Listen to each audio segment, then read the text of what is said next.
people are getting the message that I'm on the live, um, and we'll get going. And I just want to point out that um, before you got here, I was letting people know that I've listed all the links you could possibly ask me about.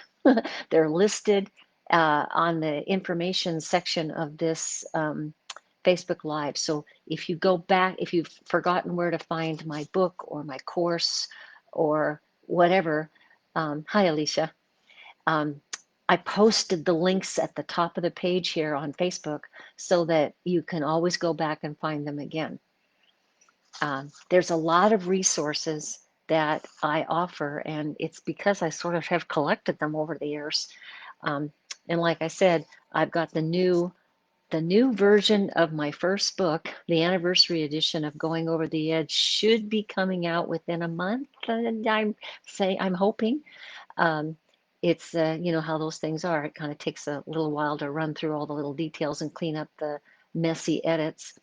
Um, but I have updated my first book that came out in 15 years ago, and we've got an anniversary edition where I add a lot of new material in that book, so that you sort of get a sense of where I was 15 years ago when I first wrote it and where I am now, which of course is how you all feel. As you've begun to understand more about what it's like living in a neurodivergent relationship, you had some notions about yourself or your loved ones a while back that you might have changed your mind about since you've got new information. So go ahead and post your questions, and I'm going to get started. The topic is, how do I get past all of these communication missteps? I can't emphasize enough that the only way to break through these infuriating communication missteps you have with your ASD loved one is through the 7-step interface protocol. I'll walk you through what that is. Yes, there are terrific communication tools that you've learned in therapy or perhaps a class on relationship building, but none of these tools work until you recognize neurodivergent relationships require something extra. And I'm pretty sure that's what you've all figured out by now, that you need something extra. That something extra is the 7-step interface protocol, which I describe in my book, Empathy is More Than Words, and that is available on Amazon, by the way. You can get that book there. I also walk you through the 7 steps in my online course, which you can get to by the link that I posted at the top of the page. But in addition, I'll talk about the 7-step interface protocol in the, oh, hi, Steve. He says, I'm listening in.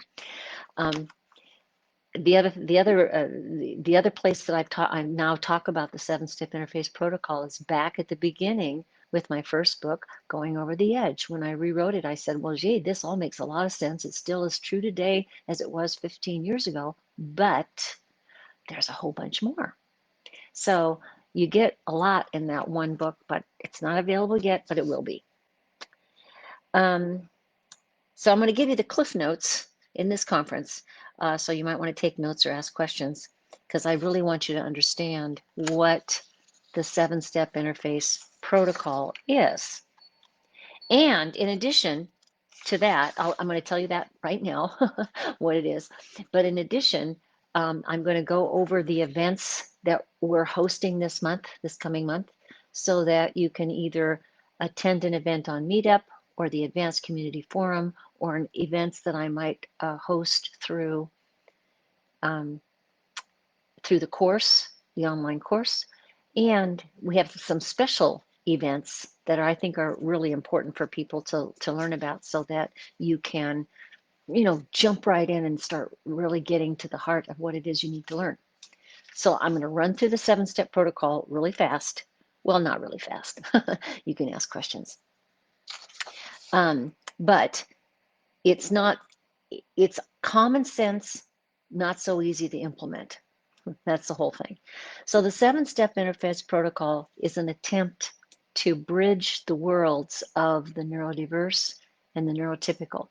Neurotypical and neurodiverse folks process information differently. We use different language to talk about what's going on with us, and those differences are what causes conflict. So if we're going to create a bridge between these two worlds, I think we need the 7-step interface protocol. The first step is resilience. And they really aren't steps, are they? They're a type of skill. So resilience is something that the ability to bounce back, to keep at it. Because if you give up the first time or the second time or the 23rd year into the relationship, whatever it is, you're never going to get there. Resilience is this ability to say, okay, I got to keep pulling myself back up and giving it another shot because I'm of value, I count, and so does my partner or my whoever my loved one is that's in the neurodivergent relationship. Okay, step two is to accept the diagnosis of autism spectrum disorder. Now, I'm talking about the 7-step interface protocol with regard to neurodiverse people and neurotypicals in a relationship that I call neurodivergent.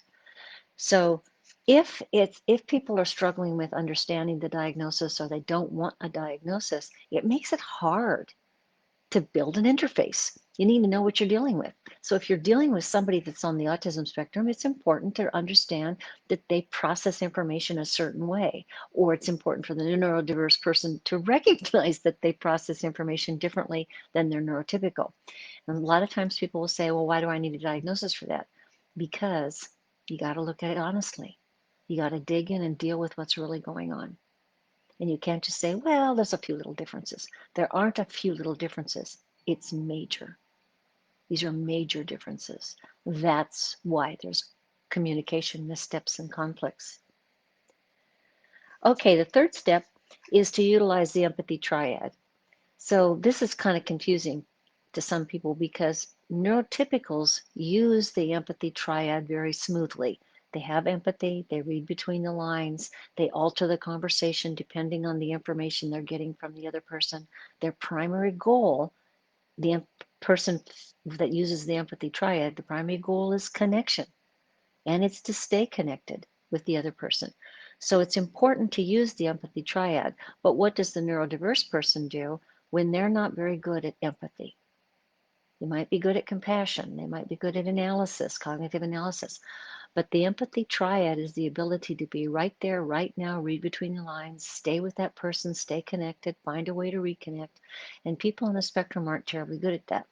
They want to be better at it, they want to connect, they're just not good at that. So it's important to realize that we've got one person that's using the empathy triad like at lightning speed, and the other person needs some time to take notes, to think about it, to get to their deeper knowing in time.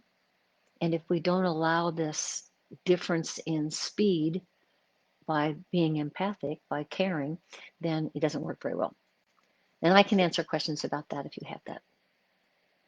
The fourth step is to be brave.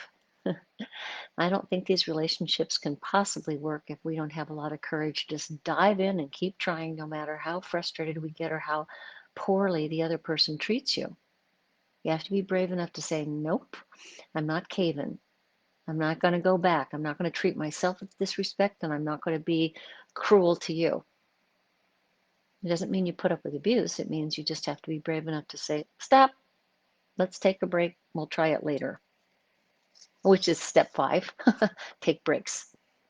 So one way to build resilience and to practice the 7-step protocol, to slow down and make sure that your empathy is working, one way to do that is to take breaks when you're just tired, when you're overwhelmed. It's important to offer those breaks to the other person, ask people if they want to take a break or take some notes or get a glass of water or let's continue the discussion tomorrow morning. Taking breaks makes it possible to keep going until you get better at the interface protocol.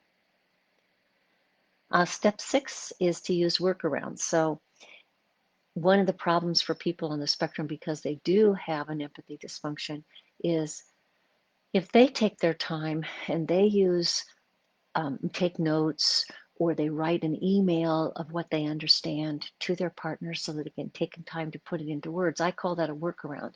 That's not in the moment empathic connecting, but it is an effort to communicate, right? It's important to go ahead and use a workaround like, do you mind if I send you a message because I think I don't quite get it and I need to think about it, so I'm going to take a break and then I'm going to write to you a text, an email, even a paper letter, snail mail, so that I I really give you the courtesy you deserve of listening, but maybe I need time to process. And then step 7 is, I say apologize, but it really is self-forgiveness, forgiving the other person and letting the other person know that you are sorry that there's been a mix-up. It doesn't mean either person is bad or wrong or trying to harm the other person. You apologize for having, used some missteps, gone down the wrong path, made the person feel bad when you didn't intend it. If you can do those 7 steps, you can keep circling back through the misunderstandings and getting to better connection with each other. Okay, so with the 7-step interface protocol in mind, which I write a lot about in my books and in my courses, so it's not just let's just memorize these steps. As you can see, these are steps that require a lot of uh, courage and um, practice and wisdom to carry it off. So let's talk about what's going to happen this month for you to attend, some events that you can attend if you'd like to. And please do post some questions. You don't have to listen. You can post a question if you want to for me, and I will answer it right now or I'll answer it later. It's up to you. Um, so I've got different kinds of events that I host besides this Facebook Live. I've got video conferences, teleconferences, webinars, um, free things, things that cost money, kind of depends. So the video conference topics are posted at Meetup and the Advanced Community Forum. They're free to advanced community members. They cost a fee for the Meetup members. And I keep them small. They are recorded, but only audio recordings so that people's privacy is, we can maintain that. They're only available to people that are part of the group. So, they're not recorded for the public. The first video conference is why you need the right psychotherapist for your neurodivergent relationship. And that's going to be on Tuesday, April 2nd, so that's coming right up. Why you need the right psychotherapist. And I think even as I'm going through the 7-step interface protocol, you sort of know why you need the right psychotherapist. If a psychotherapist has empathy and they're kind and they're resilient, and they're good at apologizing for missteps, that's all wonderful. But if they don't understand the communication style of neurodiverse people who are more transactional, um, they often don't really help. And I hate to say this, but they rely too much on the neurotypical partner to sort of carry the therapy hour. And then that means the neurotypical partner feels like they're doing the same work in the therapist's office that they were doing at home. So that's not okay. And we'll talk some more about how do you find a therapist who really gets how do you work with a transactional neurodiverse person at the same time that you're helping the neurotypical. How do you do them both in the same hour? The next video conference is why do the neurodiverse always seem to shut down conversations? And that's on April 10th. And I can answer that question. It's because they're transactional. What neurotypicals do is open up a conversation. Neurotypicals are saying things in such a way as to invite you into your world. You're inviting the other person into your reality and you're trying to step into theirs. So this isn't about coming up with an answer. This is about getting to know the other human being and having the other human being get to know you. Neurodiverse people don't engage in conversations like that. They are listening to your words, they're looking for information, and they tend to shut conversations down because once they think they've got it, they move on. And the neurotypicalist thing, once they've got it, oh, then we're going to talk some more. But the neurodiverse person then gets up and walks away. Or they say, well, why are you bringing it up again? Didn't we talk about this yesterday? So for the neurodiverse person, it's about listening to your words and understanding that. Oops. I'm sorry, I didn't see this, Alicia. Am I hearing that in order for the marriage to work, that the ND spouse needs to be willing to get a diagnosis and accept that he is on the spectrum? I would say yes. Now, I realize that it may take a while for the neurodiverse person to accept that a diagnosis is relevant. The reason it's so important, though, is they need to get it that they're missing some important connecting behavior with you. You feel it. You feel the connection, the pullback, the disconnect, the shutdown. You feel all that stuff. And even if they mean well, they need to understand that it's part of the disability. And autism spectrum disorder is what's known as a developmental disability. It's not the mental illness. It's the way the person's brain just grew in. But if they don't get that, then they keep functioning like, I get everything, when they don't. And you know, none of us get everything. So it's okay to accept that I have this diagnosis and there's some things that I don't know that my wife or my husband is telling me. I don't really get what's between the lines there. Many of them will say, I don't understand small talk. I don't get chit chat. I don't know why my wife can talk with her mother for 2 hours. What are they talking about? Right? They don't get that stuff. So when they get that they don't get it, then it's a part of the diagnosis and there's a pattern, and that there's some psychologists who can help with this pattern, then you make more progress. I know that's kind of a long answer, but I hope it answered what Alicia was asking.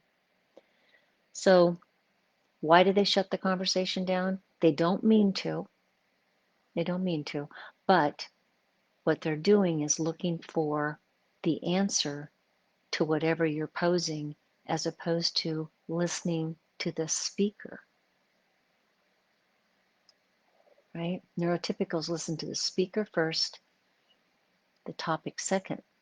And it's in with neurodiverse people, they're listening to the topic and wondering when you're going to finish and when it will be their turn to speak. That's not the same as connecting. Okay, so then, and I can come back to some of this if you have some other questions. Oh, hi, Nancy. Um, the third video conference, by the way, these video conferences, yes, they're recorded and they're usually small group, 8 to 10 people, so that you can talk to each other, so that you can learn from each other. And many people have become good friends in these groups, even on video. It's been sweet that you can reconnect with each other outside the meetings and, you know, continue your personal growth or help each other with other kinds of problems or fun. You can get together and go have fun. So anyway, the third video conference for the month is how do I start important conversations with my ASPE? How do I start important conversations? And oh, by the way, this Facebook page today, this live, is open to both neurodiverse and neurotypical folks. It's not just for neurotypicals. So a lot of times I'll have a question posted by um, you know, people that are neurodiverse trying to understand some of these things I'm talking about, and that's perfectly fine. It helps neurotypicals hear how neurodiverse folks hear it, see it, feel it. It's very helpful. Um, so Nancy, you didn't finish your sentence. You just said a part of, I don't know if you're asking a question. Go ahead and finish it, or if there's more. Um, oh, I know there's another comment here that's kind of hidden. I can't seem to unhide it, but um, yes. How many of you have had this experience of going to a couples therapist who didn't really understand a neurodivergent relationship, and they were kind of angry with you because you weren't doing something they wanted you to do, or they treated you as if you were being difficult, especially at the neurotypical. The neurotypical often gets accused of not being kind or supportive or listening because the neurodiverse person is trying. And I get it that the therapist notices that your neurodiverse person, partner, parent, uh, whoever it is, you know, they probably get it that that person means well, otherwise they wouldn't be in the therapy room. So they've come to therapy, they want some help. And so the therapist is picking up that they mean well, right? But just because they mean well doesn't mean they're handling it well. Oh, good, you're back, Alicia. Thanks. So that's what's really important. The therapist who picks up, who's kind, and picks up that everybody in the room is making an effort, that's a good thing. But it's important to understand that people on the spectrum don't have empathy, even if they're kind, even if they're compassionate. Okay. Oh, and I'm going to get to that comment, Mary. That's good. Okay, so how do I start important conversations with my ASPE? I'm always explaining this. It's really a lot easier if you give them the punchline first. You're going to say, I want to talk with you. You don't just say, hey, can we talk? Because they don't know what it's about and they're going to say no. But if you say, I want to take about 15 minutes to talk with you about our planned vacation this summer so that we can make airline reservations and get the time off from work and so forth. I need to talk with you about the details. Do you mind? I'd like to do it Saturday morning or whatever it is. You got to tell them what you're doing. And it's sort of like a good public speaker, right? The good public speaker starts out by saying, I'm going to tell you these three things today. And I'm going to start with this one. And then at the end of the hour, you can ask me questions. So they kind of give you a summary of what they're doing. And then you're sitting there kind of getting it better. You don't raise your hand in the middle. Or if you do, they say, now remember, I'll answer your questions at the end. So they keep guiding the person, the listener back. You have to do that with people on the spectrum because they can't read your signals. How many of you have started to take a breath because you weren't done talking and they just charged right in, right? Because they didn't know that you were just taking a breath. So Mary says, my partner can't abide discussion where he's interrupted. He expects others to wait until he completely stops talking, even if what he's saying reveals a misunderstanding about what the issue is. Right, that's not a conversation.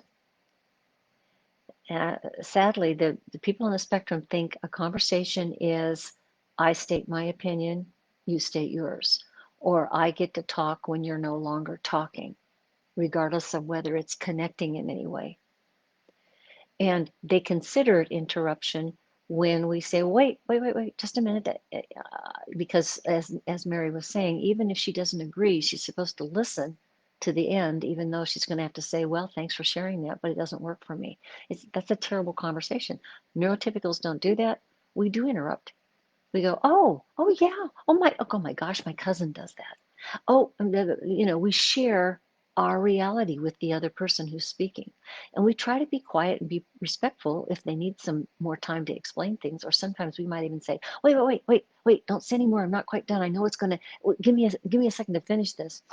Because we want their feedback. We want the other person to join us, but we might need to say one more thing because it's so exciting.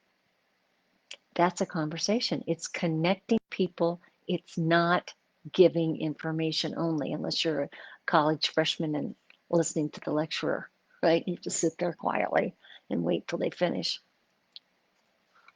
Okay, so I'm missing, in Courtney is, I think, agreeing with Mary.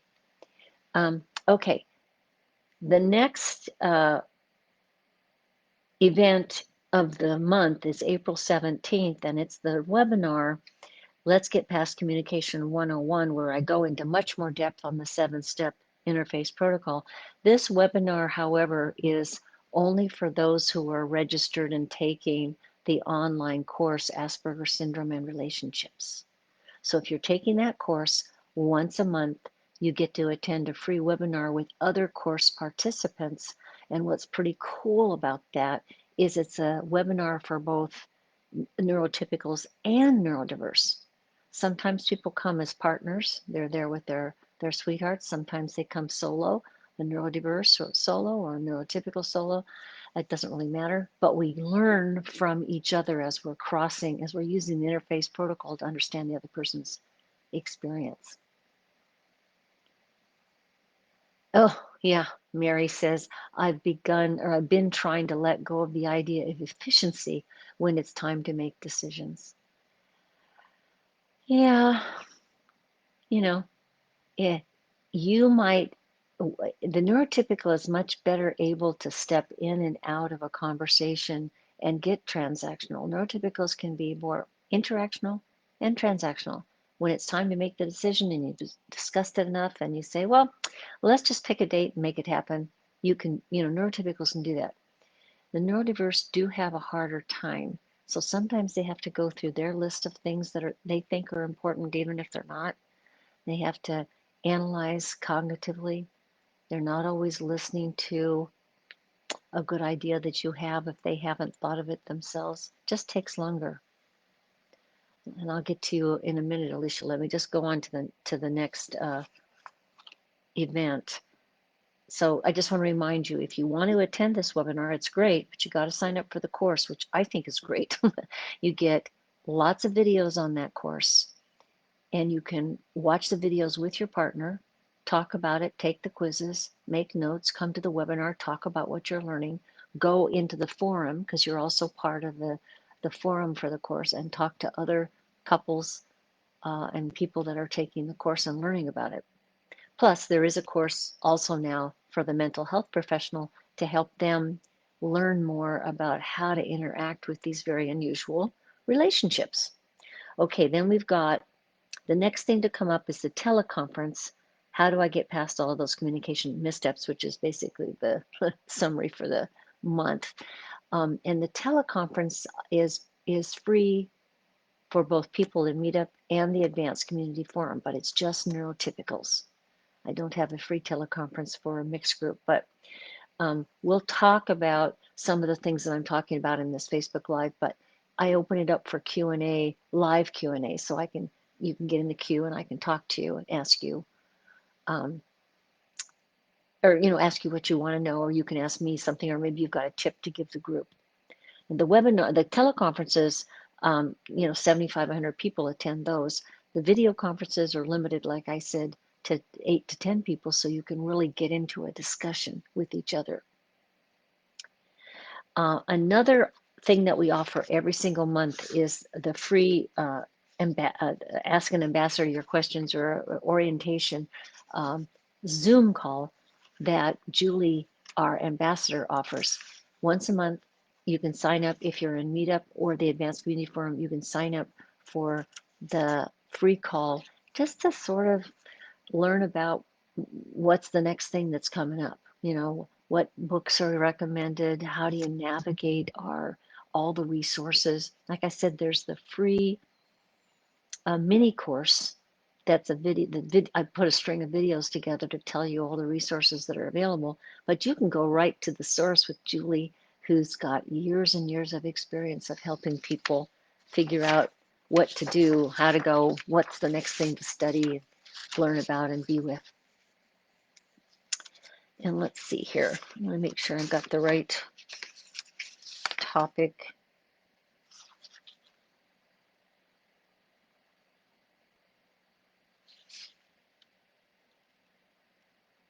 I guess it's confusing on my printout here. I might have missed one of the video calls that says, how do I move past the right and wrong, black and white thinking? That might be another video call. And I'll get back to that because I'm a little confused about why it's on the page. Then another new thing that we're offering is for men only, men neurotypicals.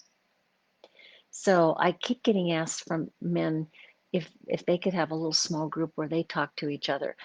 The same topics apply whether you're male or female, but there is that little extra dimension for men of needing to talk, find out that other men have the same experience that they do as neurotypicals. So this one is Wednesday, April 24th, and the title is No More Arguments. Can't we just have a decent convo? And I know that you women are saying, yeah, it's the same with me, but it really is disheartening to have a wife or a parent or a child on the spectrum, and you're a man just trying to have a conversation, and you're still shut down. So that's what this topic will be about. And then next month's theme after April, the May theme is for the Facebook Live is from limbo to living. And I think many of us feel like that, like we've been living in limbo. We haven't really had a life because we keep adapting. So let me get to my questions because I was seeing a bunch of them pop up and I just didn't have a chance to talk to you about it. Oops, let me get over here. There we go. Right, so Mary says, oops, I get it right here. I've been trying to let go of the idea of efficiency when it's time to make decisions. Yes, if you can be more accepting that it may take a lot longer to get things done because you're trying to bridge the differences using that interface protocol, but you can get there. Alicia says, how would you suggest approaching my spouse, getting a diagnosis or going to NT therapy to get his buy-in? We have been separated for 5 years because of communication breakdown. I've run out of patience as to hoping he will look at himself. I mentioned several times that I felt he was on the spectrum and he said, maybe I am, but I'm okay with it. Common comment, by the way. 2 of her children have autism and they do have diagnoses. One of the reasons it's a common thing for people on the spectrum to say when they say, well, maybe I do have autism, but I don't have a problem with it. If you think about that comment, that's the lack of empathy. That's the lack of understanding that my behavior affects the other person and they affect me. We neurotypicals view relationships as this flow of energy between people. That makes sense to you, right? So it just doesn't work to say, I don't have a problem, because for if you're in a relationship, if you're raising children together, we all share in the responsibility for the solution. So how do you approach them? I think you use that logic. You can say, you're part of this family. We're all in it together. I want you to go to therapy with me to work with me. Most people that are on the spectrum are fair and logical and want to help. And in fact, a number of my neurodiverse clients say to me things like, I've been trying to tell other people to come to therapy because it's been so helpful to me. So once they get into therapy with a therapist who gets them, it's a relief. But I think the way you started is you just say, we're in this together. We're a couple, we're married, we're raising children, even if you're separated. You know, we've got kids to launch. I want you to be better educated about what we're dealing with. I hope that makes sense. I believe in just being very direct because they're transactional. So it's easier if you just say, here's what it is. Let's see, Mary says, yes. She says, I have to wait until my ideas or research becomes his. It's not that it becomes his, but sort of does, but what Mary's saying is that she presents something and she might have to give him time to process what he's heard so that he finally gets that it makes sense. It's slow, but it's better to have the buy-in, I think. Then she asked, can neurodiverse folks learn conversational skills? Uh, yes, they can learn the formal skills, which I think is a great idea if they took a class on that or read books about conversations, how to have an important conversation, so they can learn the rules, but it's still not quite the same as getting you. So what I tell my neurodiverse clients is I say, slow down, don't be glib, don't pretend you get it when you don't. It's okay to ask neurotypicals, may I take notes? Or can I get back to you on this so that you take some time to process what they've just told you? It's not like they can't figure you out. They just can't figure you out often in this time. They need time to process, if that makes sense. And then Patty, hi Patty. How do you initiate the conversation that you want to end the relationship so that it doesn't shut down or explode? Oh, I know. How to be kind about these things. Well, what I will say is if there is an explosion, try to take it, and by explosion, I think you mean that they're upset or they might yell or something. Um, if you don't feel safe, then don't stay.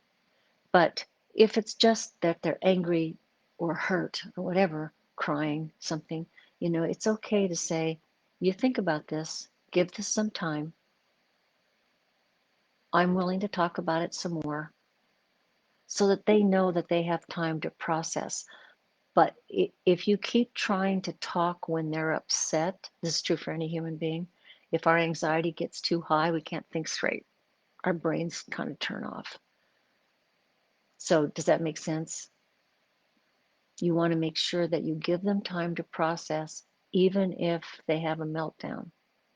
I remember my daughter was about 11, my Asperger kid, and she'd just been following me around the house, and I was just tired of dealing with her, accusing me of things and tears and anger and being just generally emotionally abusive. And I walked into the bathroom and I put my hands on the bathroom sink and I looked in the mirror, just looked at myself, and I saw her standing there in the bathroom door. So I was trapped. And I just looked at her and I said, "What is wrong with you?" And the poor kid, she looks at me and she goes, "Well, I don't know." She didn't know. She was just so upset she couldn't process. And of course, then my mother's heart kind of opened up and I said, "I think I do know. So let's just take some time and we can talk a little bit more later." But that's the problem. The anxiety gets so great that they the sensory sensitivities are amazing. It's not just emotional. It's like there's just a bunch of stuff they're having to deal with. Okay, back to leaving. Um, uh, they're often not tracking how unhappy you are and that you're getting ready to leave the relationship. They may be totally surprised that you've made that decision, even though you may have telegraphed it a number of times. And the best you can do is say, "I'm willing to talk about this some more, but I've been telling you for 6 months that I want to leave, and now's the time." There's not a lot to, it's difficult. They just seem to often feel shocked that you want out. My I wrote about this in one of my books, is that I had told my former spouse that I wanted out of the relationship, um, and that I was going to find an attorney, and he did hear me, but he wasn't able to really respond appropriately. And so when I finally did get an attorney, and I was wanting to serve him papers, I asked him. I said, "Well, my attorney wants to know, uh, should he are you going to come by his office and pick up the papers, or do you want to be served at work, or how do you want to handle it?" And I said, "I can't give you the papers apparently in our state." And he turned around and he looked at me and he said, "Well, but I thought we were getting along better."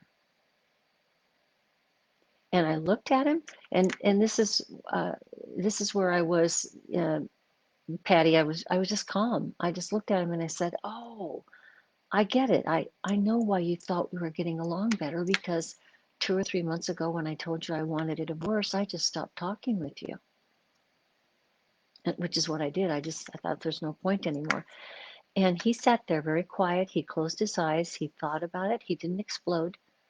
He thought about it. And then he opened his eyes and he said, "I think you're right. We haven't been talking." So he got that part. He just didn't get that we haven't been talking because I'd given up. He just didn't know, believe it or not. Glad you're back, Steve. Um, so Linda said, "You said something a little while ago, feel like you don't have a life because you keep adapting." What was that thought thread about? I didn't hear the full segment. Oh, yeah, Linda, what I was referring to is next month's live will be about limbo, living in limbo. I think what happens is this is a kind of a PTSD or complex PTSD reaction where you get numb, you sort of numb down, and you cope by not really being alive, but just sort of being in between life. You're in limbo. And I think that happens because we keep adapting to the neurotypicals, keep adapting to the transactional style. If you keep trying to communicate with someone only transactionally, there's no emotional connection and it doesn't feel good. Now, neurodiverse people have a similar problem. It's called masking. Okay, they've learned to not be real, to just put on a front that they think is what we want. And they go through life feeling like they're just a shell.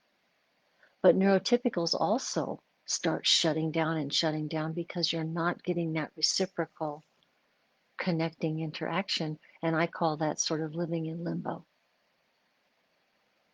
But what I think is important is if you take the course, for example, you're going to be talking to other people who get this. The neurodiverse are going to say, oh yeah, I started masking when I was 4. And the neurotypicals are going to say, I don't think I know what it's like to be not in limbo. And that's terrible, isn't it?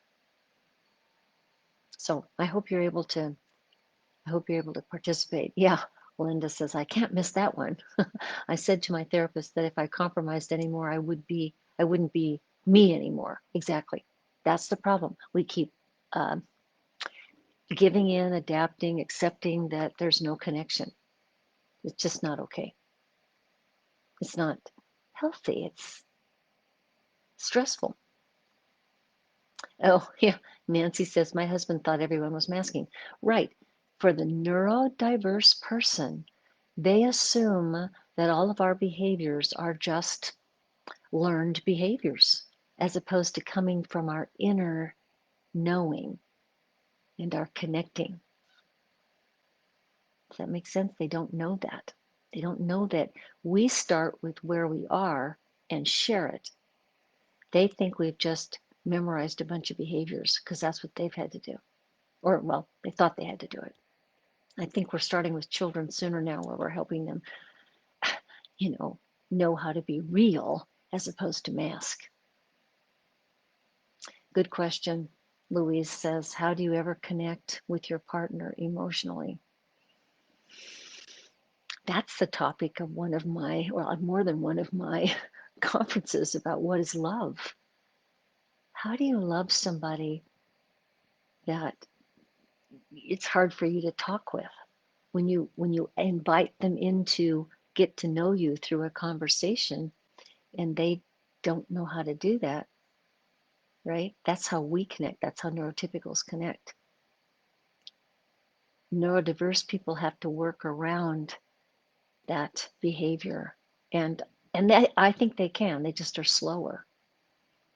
There's a disconnect between the cognitive and the emotional part. And if they stay only with the cognitive analysis, then they then they say silly things like, "Oh, that's right. I thought we had. You're right. We haven't been talking." Not, "Oh my gosh, we haven't been talking. I didn't know you were pulling away that much. I didn't think you really meant it. Can we talk now?" I didn't get that. He just said, "Oh, yeah, you're right. We haven't been talking." So does it make sense? I think we can connect emotionally with our partners, but we need to realize how hard the effort is to do so. Love's not easy. So how are we doing here? Anybody else got a comment before we wrap this up? Oh, I think I forgot the person who, no, I hate forgetting people. Somebody left me a question. Actually, several questions were left at the website. Um, So this question was in terms of getting past the communication missteps. This person says, how do I know if I'm being gaslighted when I feel abandoned and non-existent when my partner reassures me he loves me, but I feel nothing? Last therapist said that I wasn't receiving, like my receiver is faulty. Right, it's not you. Um, you don't have a faulty receiver. It's just that if there's 10 pieces of information going on in between people and your partner is only picking up 2 of those pieces of information and responding to those 2, you know, the whole thing isn't happening.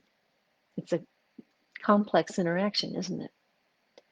So the reaction of feeling gaslighted and abandoned and invisible, non-existent, that's an emotional reaction that is really normal when the other person is missing the point of view, right? The point of view is what is supposed to be communicated, not whatever you're talking about. That's important too, but it's not the first thing. The point of who you are needs to be. So her question is important. How do I know if I'm being gaslighted? Well, it doesn't really matter. Is if you feel that way, then that's what it is. You need to take care of yourself. Whether the other person intends to gaslight or not, doesn't matter.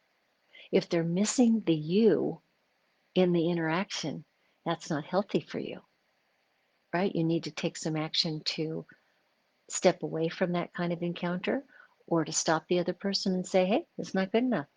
You can't just step in, step on my toes, and expect me to be okay about that. And then again, she mentions the therapist. She says the last therapist said I wasn't receiving like my receiver is faulty. It's like it doesn't matter if the other person says I love you. If there's 10 other messages that are inconsistent with that, are you receiving the message poorly? Or are you reading it really clearly? Right? Yeah. You don't have to accept something that's inconsistent, that doesn't feel right to you. I want you to trust that. On the other hand, we can forgive.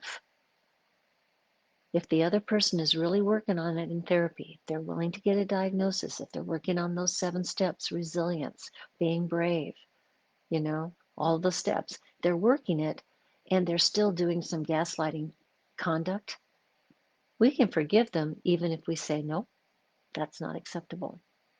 Can we try this again?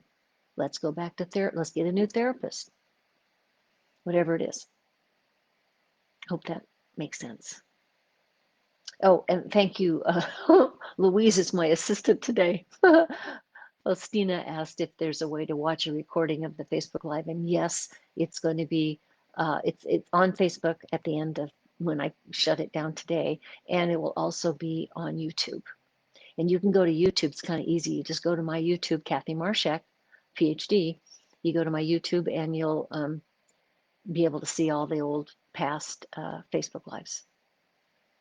And I really hope people will leave questions just like Sandy did for me uh, ahead of time, because then I can try to answer those on the call, and other people benefit by your question. I'm sure lots of people were sitting here today saying, what do I do with gaslighting? What do I do when I feel abandoned? And oh, by the way, let me tell you one more thing before we run out of time here. That feeling abandoned or neglected or invisible or shut down, see, that's the highly empathic people in this group automatically sense when the other person has gone transactional. We feel it. We just go, oh, they've stopped, right? Transactional. That feeling of disconnect is alarming, right? That's alarms you. When somebody disconnects from you, we look around like, how do we reconnect this up? How do we keep the love going? So you're not wrong to feel abandoned, neglected, invisible, gaslighted. It's normal. It's not useful to stay fearful and angry with the other person because of their disability, right? It's important to say, that's not okay, but let's try talking about this again. Or let's take this to the therapist to help us get through why this doesn't work for me. Hope that helps. Uh, Right, Alicia. Yes. She says, is it possible the ND person does not have the awareness or ability to see as ND? This is obvious. I want people to get what she's saying here. It's just like so adorable. If you're neurotypical, you are introspective. If you're neurotypical, you know who you are in relation to others. You're checking it out. Neurodiverse people are transactional. They're not as introspective. They can be over time, but they don't do it a lot. So they're not asking themselves, how do I appear to others? So it would be more difficult to see the neurodiverseness in themselves. But I think they still want to know. And I have had plenty of neurodiverse people who say, thanks for letting me know this. This explains the story of my life. So let's see here. Louise says, how do we let people know how hard it is to connect with the partner?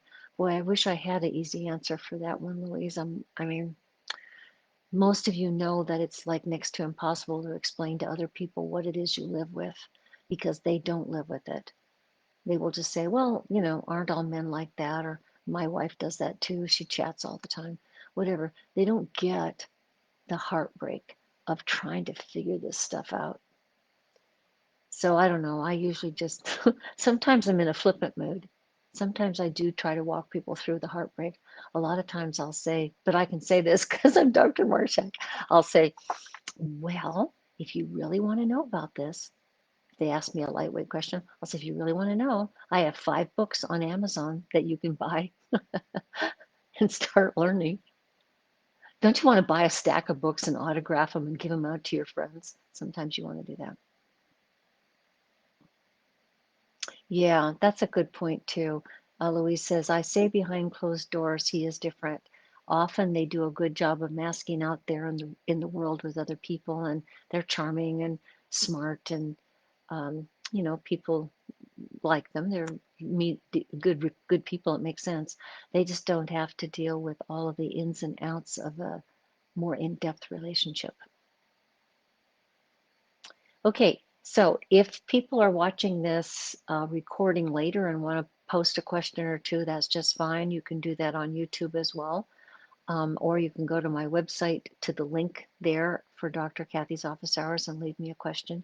And I will make sure I do my very best to answer your questions at the next Facebook Live or even send you an email if we need to do that. Okay, everybody, take care. Thank you very much for joining me today, and I hope to see you next month for how to move your life out of limbo.